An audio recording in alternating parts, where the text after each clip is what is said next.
Welcome back to Broncos Weekend, everybody. When the season first started and the Broncos lost Jarrell Casey, Von Miller for the season, Jeremiah Tachu for a little bit, Broncos country feared the worst for the team's pass rush. However, right now the Broncos are top 10 in sacks. So how have they done it? Well, we sent Steve Atwater to talk to outside linebackers coach John Pagano to get some answers. Good afternoon, Coach. Thanks so much for taking the time for this interview today. We'll get right into it. The outside linebackers group, they've been hit hard by injuries this season with Von Miller and then Jeremiah Tachu, but the group is still top 10 in sacks. So what does that say about this group and the defense as a whole? Well, I think it always starts with the leadership of Bradley Chubb, the work ethic of Malik Reed, and then to, be able to have the opportunity to get Jerry, hopefully coming back here soon, and the addition of Anthony Chickalo, for us to just be able to, the one thing about these guys is they're great professionals. And you hear about, how to act like a pro, and that's what they do. They come to work every day, take notes, listen, ask questions.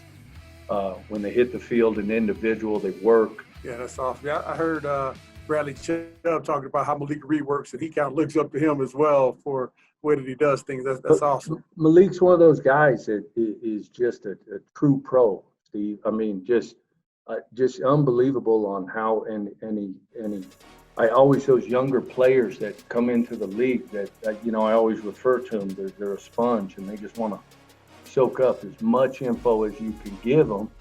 And then when that game comes around, you just squeeze it out, and then all that information that they have in there pours out of them. And that's the type of, player he is. He's very understanding and wants to, keep improving each and every week. Now, Justin Herbert, hey, big guy, offers a unique set of challenges with a strong arm and the Chargers' ability to design run plays for him. Sure. How do you prepare for a guy as unique as him, 6'6", 236 pounds, rifle, picking up the offense pretty good? Right. You see the confidence in him back there. You see the courage. You see the really some very good, accurate throws, from his deep balls. And you got to respect his mobility in the pocket. So as rushers, you got to have a plan. You can't do certain things that, give him those escape lanes. I think the big key always is having vision, making sure you're seeing where your target is, not focusing so much on the guy you're going against, but having a rush plan to where you have an understanding where he's going to be, because he does a great job of moving, inside, outside of the pocket. Even when he escape lanes, he goes left or right. So we got to have a great sound plan of making sure we know where he's at all times. Yeah. Now, you coached some great players before. You spent a great part of your career with the Chargers. Yeah. And were actually the defensive coordinator when Joey Bosa was a rookie and he was paired with Melvin Ingram. What was your experience like with those two premier edge rushers, and why do you think that they've remained great players? Just the work ethic. You see them when they came into the league. Melvin, had some unfortunate injuries coming on, and he stayed healthy, and you see the production. And when we got Joey that first year, he came in, and got hurt in training camp and missed some time early. But you saw how he prepares, how they come to work every day. It says something for them, and that shows from a production standpoint. And they do a great job there of rushing the passer. Last question, Coach. Being born and raised in Colorado, right now almost halfway through your first season as a Denver Broncos coach here, how is coming back to your home state to coach actually been compared to what you dreamed or imagined it would be like? I always wondered, this being year 25, if I'll ever have that opportunity,